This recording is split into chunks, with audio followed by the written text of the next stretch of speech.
A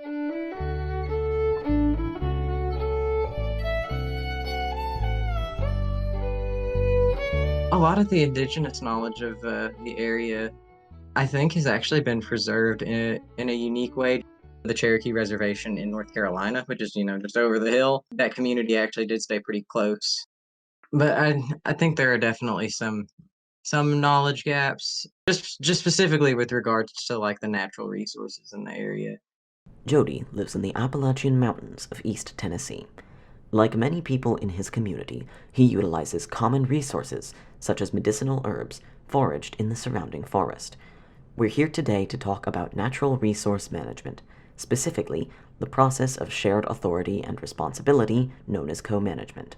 Natural resources, such as forests, fish, or plants, offer many benefits to communities, including supporting their livelihoods. But when each person's use diminishes the resource for others, attempts to maximize individual gains could lead to resource collapse for everyone. Garrett Hardin famously described this social dilemma as the tragedy of the commons. While some agreed that Hardin's proposed solutions, privatization and state control, were needed to preserve common resources, others criticized Hardin's model as simple and unrealistic. After all, many real-world examples exist of successful and sustainable community-driven common property management schemes. Continuing research spurred development of the field of common property theory, explored in Nobel laureate Elinor Ostrom's book, Governing the Commons. Ostrom's influential work rejects universal validity of Hardin's claims. Instead, Ostrom explains management strategies by which communities can cooperatively manage their resources sustainably. One of these strategies is co-management. Often considered a gold standard for natural resource management, co-management goes by many names and is difficult to define due to the variety of strategies it encompasses. But several key features of co-management are agreed upon. These features include sharing of power between actors at multiple scales, involvement of multiple actors with distinct interests, interdisciplinary nature, iterative learning, and a formal co-management agreement which outlines priorities, responsibilities, and conflict resolution. Co-management is understood as a process rather than an end goal. Theoretically, the range of co-management activities lies between complete state control and complete community control, incorporating the experience and knowledge from both. Often, this requires devolution of power from the state to local communities. Co-management is a participatory process and can happen along a range of involvement levels. Managers often attempt to progress from less participatory levels to higher ones. The goal is a partnership of equals, joint decision-making, and the pursuit of common objectives under community control. Research of co-management is difficult because each management scenario is unique and depends upon an array of context-specific factors. This is very tough theory. It isn't just two or three variables that you can analyze. And so sometimes variables that may be conducive under one condition aren't under another. Because of this complexity, co-management eludes distillation to a predictive model. Instead, researchers can explore the potential problems and benefits of a co-management arrangement within a framework of the major elements. This framework describes the co-management process as a function of preconditions such as a resource shortage, characteristics of the social, ecological, and resource system, and outcomes. Systems and contexts are too diverse and complex to take a prescriptive approach to co-management. However, researchers do agree on some common themes associated with co-management success. For example, Ostrom's recommendations for commons management stress the importance of participatory decision-making, accountability, and locally appropriate rules. Other researchers have added that improving communication, strengthening networks, and fostering trust can improve outcomes. Scholars also agree that an appropriate balance of power between stakeholders is crucial.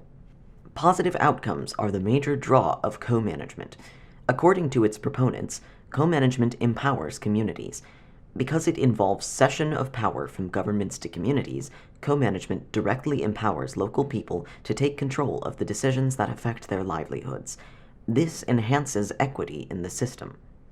Co-management can also improve community cohesion, accommodate diverse views, and enhance the adaptability and resilience of the managed system. Co-management can even institutionalize local practices without the usual legal struggles with the state.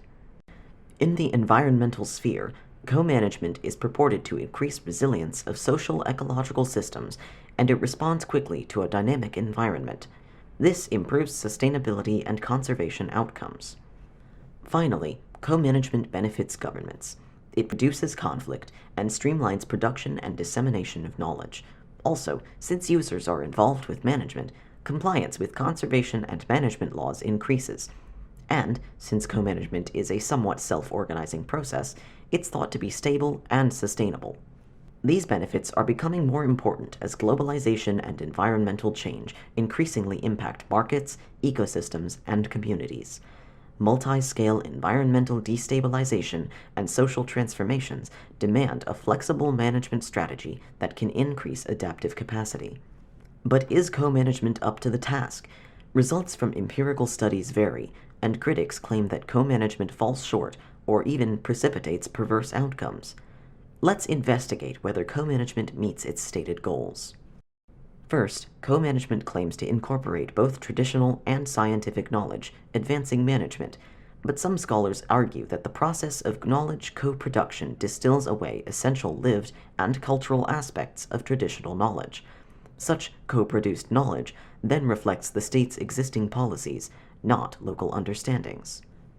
Michael, whose family lives in a remote mountain community in Vermont, says his family's lore is passed down through generations in a rich tradition of storytelling. Michael agrees that while research can't capture the nuances of traditional knowledge, managers have an obligation to incorporate it. I think they should and they have to. I think there's always going to be a little bit they're going to miss out because it's not just like good research, it's like a preservation of culture. Co-management also aspires to improve equity, especially in poor communities. But critics say that the benefits of co-management often flow to wealthier community members, entrenching existing hierarchies. Furthermore, stakeholders rarely have equal interests in a resource, so a formalized co-management agreement of equal power sharing may be equal but not equitable. Co-management also aspires to redistribute centralized power to communities, but in practice, co-management often extends state power, serving instead to reinforce existing power relations by pushing state-backed scientific resource management and state priorities into local communities. Also, co-management is a bureaucratic process, and undertaking it can force local people to adapt to and internalize the imposed management norms. This saps communities' capacity to challenge state management practices.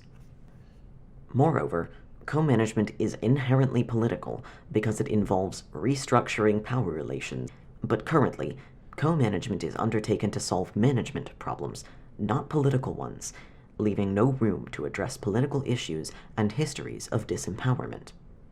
Let's move on to ecological outcomes. Studies have shown that co-management is often successful in helping communities use natural resources sustainably. Because of this, simplified Western views of the ecologically noble savage often go unchallenged. But the livelihood needs of a community often diverge from conservation goals. Some researchers even claim that communities manage only for long-term income, not conservation, and Western understandings of a human-nature dichotomy often alienate indigenous communities, deepening the divide. Davina, who is not available for video interview, grew up on a cacao farm in Papua New Guinea. There, she said, her family planted things naturally, unlike managers in Australia who focus on boosting yields. Davina said, "I'm not prejudiced, but white people don't know how to plant anything." Her remarks illustrate the divide between managers and communities with differing objectives. Co-management claims to accommodate diverse views, but relies on agreements that serve the interests of all actors. When these agreements don't eventuate, trust between actors can degrade, and communities are left with ecological management tasks of an inappropriate scale. Finally, co-management is expected to be self-sustaining, thus easing the government's workload. But some examples show that the negotiation and collective action by local groups, which initiated co-management, are actually also necessary to maintain it. Since small communities can't sustain a long-term struggle, state or private interests can subvert these supposedly self-sustaining arrangements. These varied critiques all return to a root issue of power. Power can be a positive force enabling proper management, but can also be negative and disruptive. Unfortunately, holders of power have a vested interest in not critically examining its distribution, and despite power's role in co-management, studies on the topic are rare. In Jody's community, the locally foraged ginseng plant now fetches high prices in Asian markets, leading to poaching and depletion. But Jody cites a complex history of oppression in the region and a deep mistrust of government as alternative causes of management failure. It was just a really poor area. This goes back like a lot of the context for it just goes back to the extractive industry. If people were better off economically, I do think it would have a positive effect. In general, decisions are made at a higher level than most people perceive they have any influence over. Power sharing is also constrained by politics of discrimination, which exclude or disenfranchise marginalized actors to the detriment of co-management outcomes. Malaika, a researcher focusing on the interaction of wildlife conservation and society, explains how the legacy of oppression disempowers communities. Many of these groups, the indigenous communities in India, have been historically marginalized because they've been both socially, economically marginalized. They don't have that capital, they don't have that financial capital, they don't have that social capital because of the whole power dynamics. While a deeper examination of power is outside the scope of this assignment, it behooves practitioners to examine the distribution of power both before and during the co-management process, and whose interests that process really serves. In summary, co-management attempts to bridge the gap between centralized and localized resource management.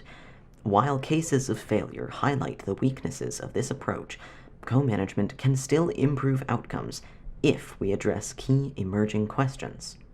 So, how we look at technology, information, international markets, and the polycentric organization, the ground-up organization, and how they fit together, those are very important questions. Addressing power imbalances will also require action across sectors and scales. We need the nexus between the research, the scientific community, and the policy makers to be strengthened. And right now, we need a shift, really creating small-scale citizen action groups and getting together, understanding what's happening. So I think as more people get kind of on board with it, it's going to be tooth and nail. I can see that there's some changes that's definitely starting to take root. Hey, this is how this can be managed in a way that is going to not just benefit you personally, but benefit everybody. And out here on the side of the road, right by a place I might call home.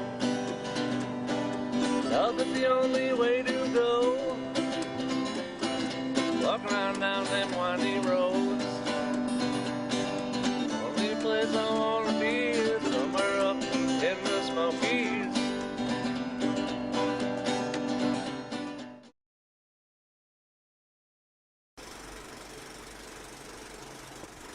Good God, you should have been here when they were trying to replace the bridge that crosses the river. Everybody was about to lose their minds because they were changing the bridge. Now the bridge works fine. It's fine. We don't need to spend all that money on it. It was falling apart.